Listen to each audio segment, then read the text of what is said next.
We'll start now. Welcome, Gigi. And it was a real pleasure reading your book. And after your first book, One Arm Shorter Than the Other, which was nominated for a Subjective Chaos kind of award in 2023, you've now out with your second book, Biopeculiar. It's a very whimsical, imaginative, entertaining collection of short stories from the natural world, which could be of people herding clouds to people turning into silkworms to life inside the honeybee kingdom to women who can herald rain through music, etc. So I think the theme is very unique, and you have written it with a lot of naturalness. So as though the stories came very organically to you. So I just want to start by asking you, Gigi, about tell us about the book in your own words. What do you have to say about the book? Yeah. First of all, thank you so much for inviting me over here. This is my first time over here, and I really love the place. The beach is right there, which is amazing. And thank you for your kind words about the book. It was quite organically, as you said. When I started out writing these short stories, I didn't have a theme in mind that it's going to be about the natural world. It's going to have animals, plants, and wind systems and everything. It was only when I was in the Himalayas. We have a holiday home over there. So right after COVID, basically, we went there to just get away from, the main city of Delhi, where I live. And it, so in the Himalayas, surrounded by trees and forests and birds and animals, like there are leopards as well over there. So that sort of inspired me to and focus me towards a more natural theme. And while I was there, we also interacted with our neighbors, and there were things that they said which influenced me further. For example, the story Cocoon.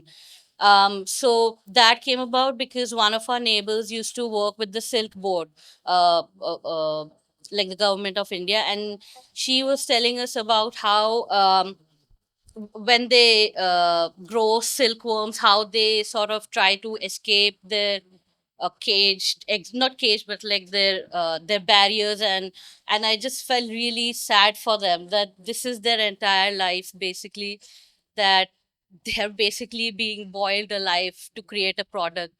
And so there were so many these different inspirations kept coming to me while I was there in the Himalayas. Then there's a story called Toothache. That one is based, there is actually a myth of a temple tiger over there. So I sort of took that idea and created a sort of unusual story with that. Then I listened to podcasts, I read news articles. I work at a publishing house, so I was just going through the books that we have, encyclopedias and everything. And so all those things came together, and I realized that there was a theme to it, that there I was writing more and more about animals and plants and climate change, and that's how the book came about. Yeah. And many people have described your book as climate fiction, and it's a upcoming genre, climate fiction. And I just wanted to ask you how you think, Close. what do you think about this genre of climate fiction, and also how do you think it's going to help us in addressing questions of climate change through fiction on this subject? I mean, Amitav Ghosh is the foremost Indian author who has been writing about climate change, and he has been leading the discussion in a way from an India perspective. But other than him, there are so many other authors worldwide who have not just been writing non-fiction on climate fiction, climate change, but they're also using speculative fiction, science fiction, um, to talk about the dangers that we can see right now and what they envision the future could be if we don't take steps right now. I think there's Kim Stanley Robinson. He's quite famous with his climate fiction. And the reason I feel that climate fiction or even speculative fiction is a good medium to talk about these serious things is that people might pick up these books because they're interested in speculative fiction, or they're interested in weird or kind of plot lines. But then the the undercurrent of climate change creeps in, and it sort of helps them realize that even though this is fiction, some part of it can become our reality. And that's what I've tried to do in in most of my stories, I think. There's one called Solastalgic. So this is a bit of a spoiler, but it's about human civilization where they have moved away from the earth because humans have damaged earth beyond, like, they can't do anything right now, and they've moved to another planet and they've started civilization on their own, and they've left earth, they've sort of left it to be rewilded. um, and that story is basically about a group of people who feel very guilty and sad about what they've done to their planet, and their realization that they could have stopped it but they couldn't. So and there are like weird stuff happening in that as well, and I won't spoil it, but there is a major twist right at the end. uh, so that was my intention, basically, to use unusual weird plot lines, but it makes you think about your present right now. How did you get interested in, or how did you when did you realize that you were affected by climate change, or this theme was interesting to you and it personally impacted you? When was that? um More than even before I started worrying about climate change, and unusual weather patterns and stuff, it the fact that I grew up with pets, like right from my birth, I've had dogs, and right now I have cats at my home, and that has really, like, in everything I do, I am always thinking about them at the back of my mind. Like, are they fine? And are they okay? Like, is it too hot for them right now? Especially because I live in Delhi, like the heat wave has been crazy over there, and you can't even keep the AC running continuously because then there are then those bursts, and then there are fires because of that. So everything just that's how it started, I think, my love for animals and how much I care about them, not just dogs and cats, but other animals as well, cows and otters and every one of them. And of course, right now that I'm older and I can understand the world much more than when I was younger, I can see the effects of climate change happening right now. I mean, heat wave is the most present thing right now. We can actually see its effects. And then pollution, smog, there are so many things, rivers drying up, rising sea levels, and and then we can see these images of polar bears who are emaciated, very thin polar bears who are they're dying out because of melting ice.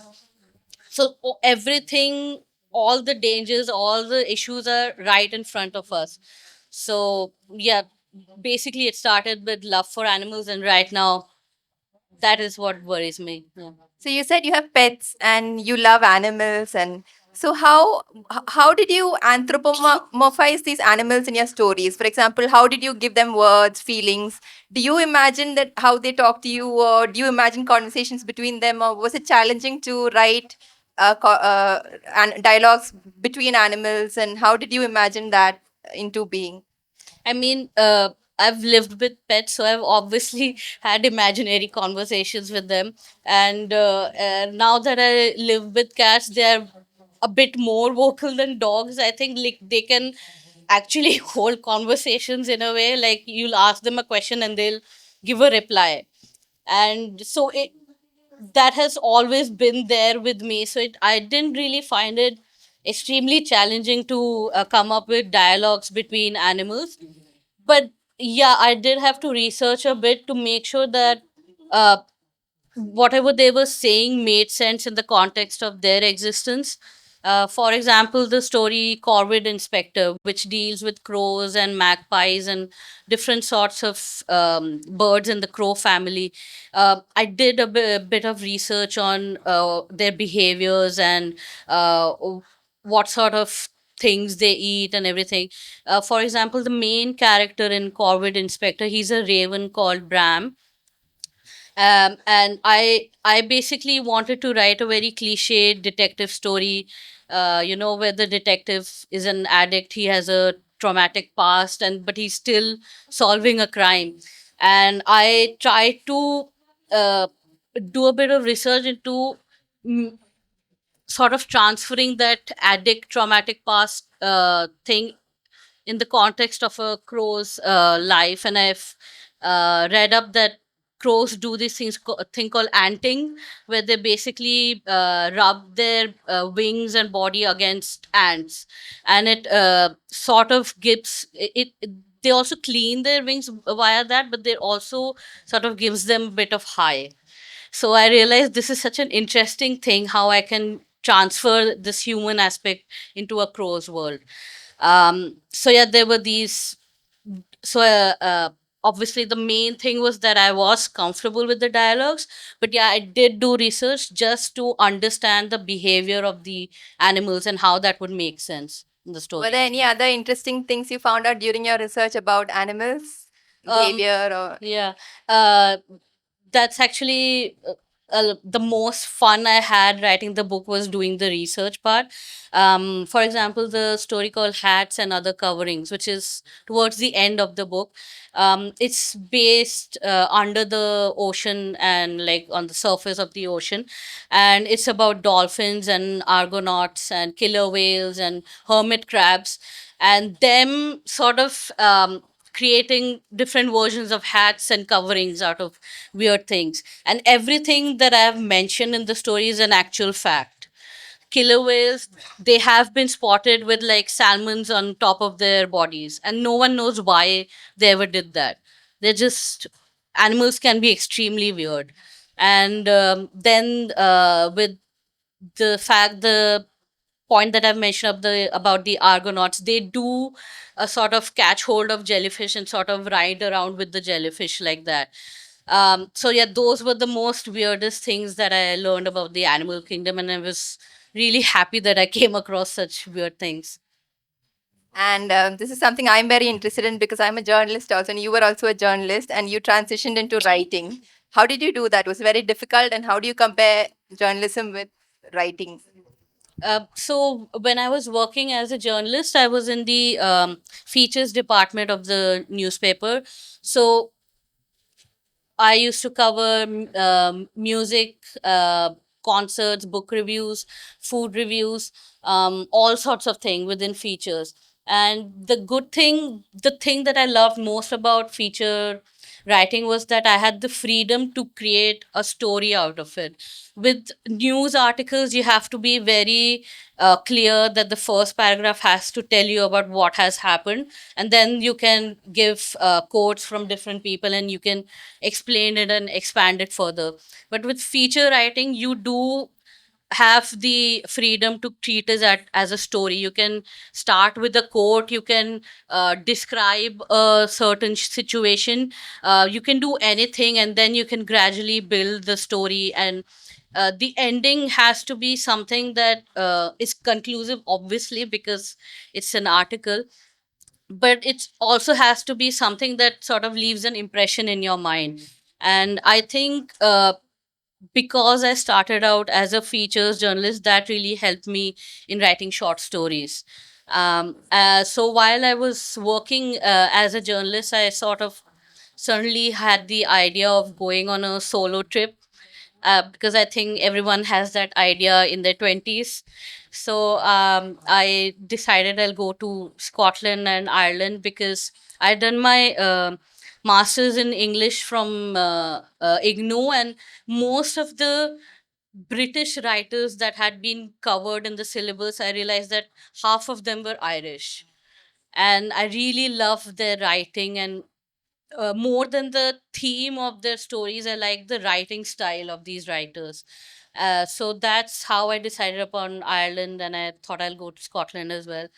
And it was there where I sort of fell in love with Ireland, especially Dublin.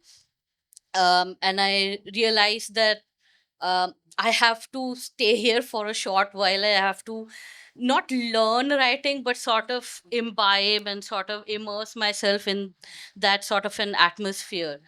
Um, and I basically got into the University of Limerick, and I did my master's in creative writing over there.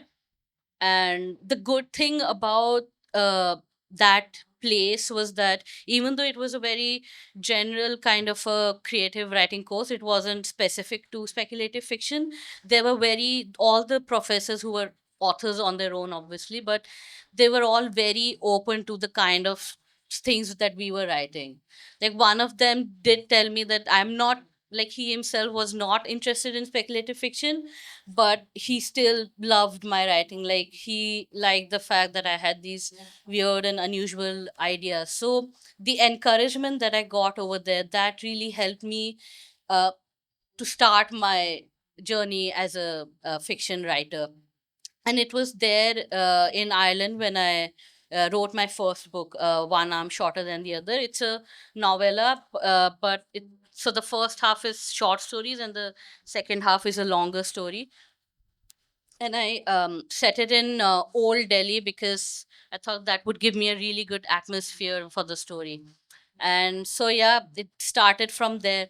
Uh, you talked about if it was difficult or as such or not. It wasn't really difficult, but the one of the main things I learned at in Ireland at the university was that uh, you have to look at the story from the outsider's perspective, because when you're writing as a journalist, it's obviously you have all the information and you are writing it down so that the other person can get the exact same information. But with stories, everything since everything is made up, it all has to make sense.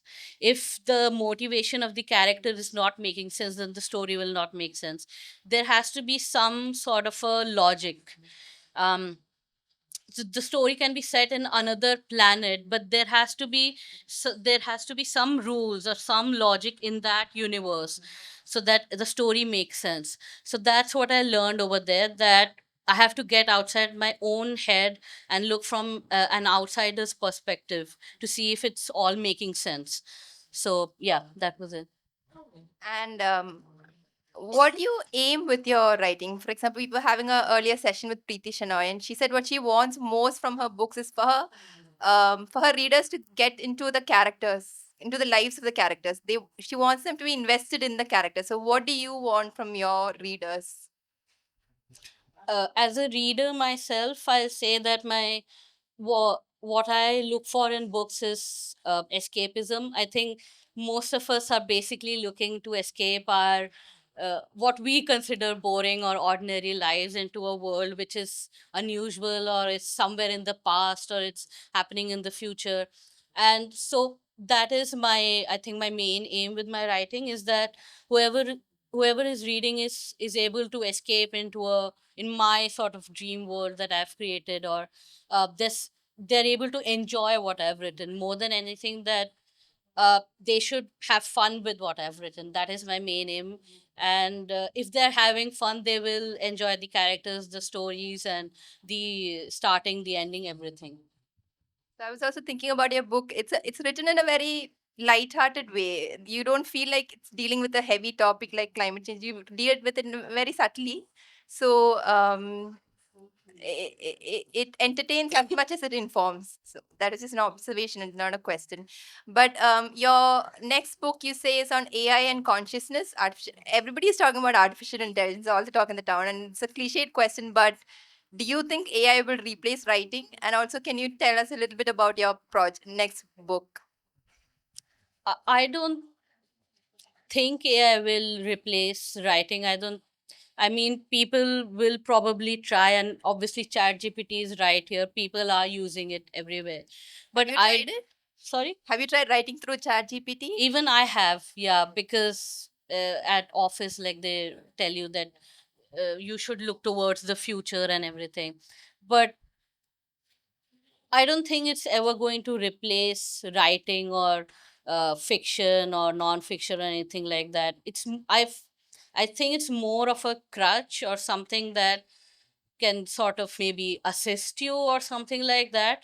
But I don't think it's possible to replace human emotions, human thinking, human ideas with an artificial intelligence. And I'm not really promoting AI. I'm just saying that people are using it and it is there. You can't really, you can try to stop it, but then you can't. It is there. And with AI in general, I it's not, and I'm not talking about chat gpt or anything, but as a whole, I think it has the, if used in the correct way, obviously it can help humanity in many ways, and there have been news articles about that.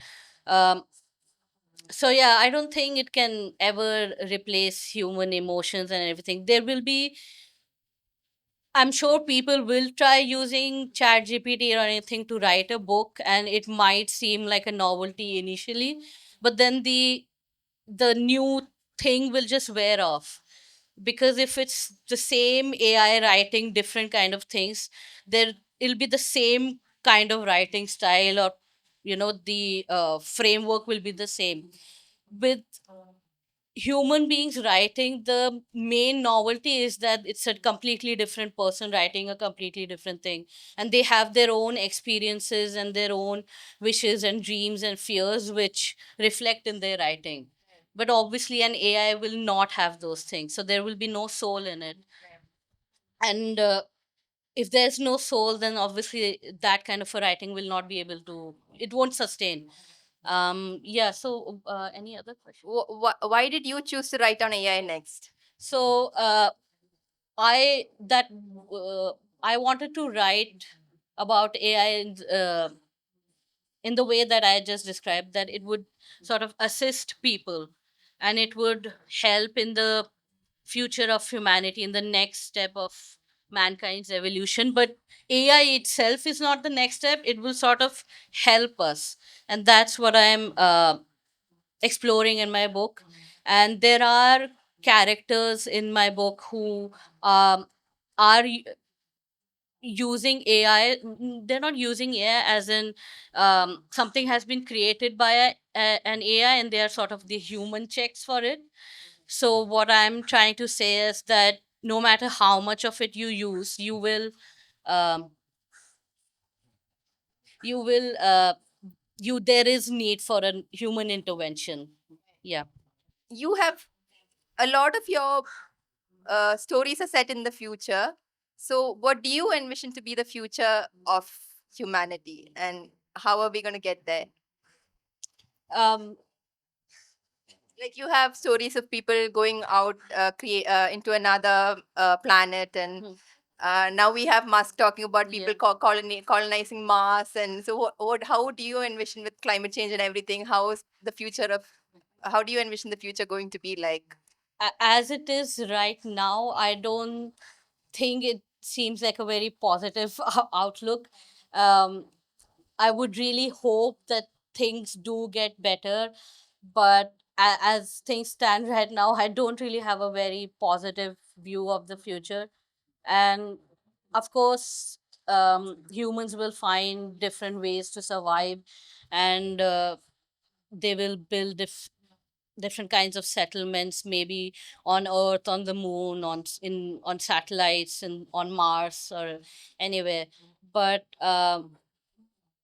I do think people like Musk who are trying to colonize Mars, I think rather than focusing on those things, if we could try solving the issues that we have right now, that would be a better um, way to spend his money and like everyone's time towards a solution, that can help all of humanity right now, rather than thinking of colonizing Mars or Moon in the future, because it sort of seems like it seems like a fantasy in a way, like stuff you will write in books. So yeah, my main although I don't really have a good feeling about the future, I would still hope that people who have power and money and resources would try to actually solve the issues that we have right now. Right.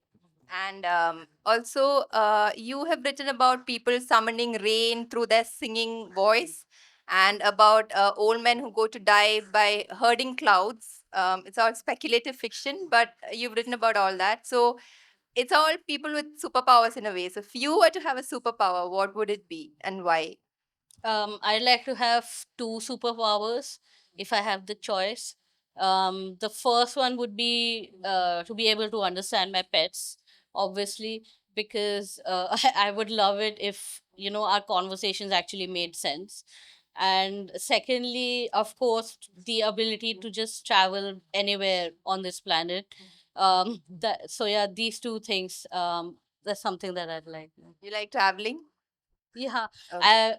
I I I don't travel as much as I'd like to. So with this superpower, hopefully I'll be able to travel everywhere. Yeah. I think that's all we have the time for right now. Thank you, Gigi, for that Thank wonderful you so session. much. Thank you so much. And yeah.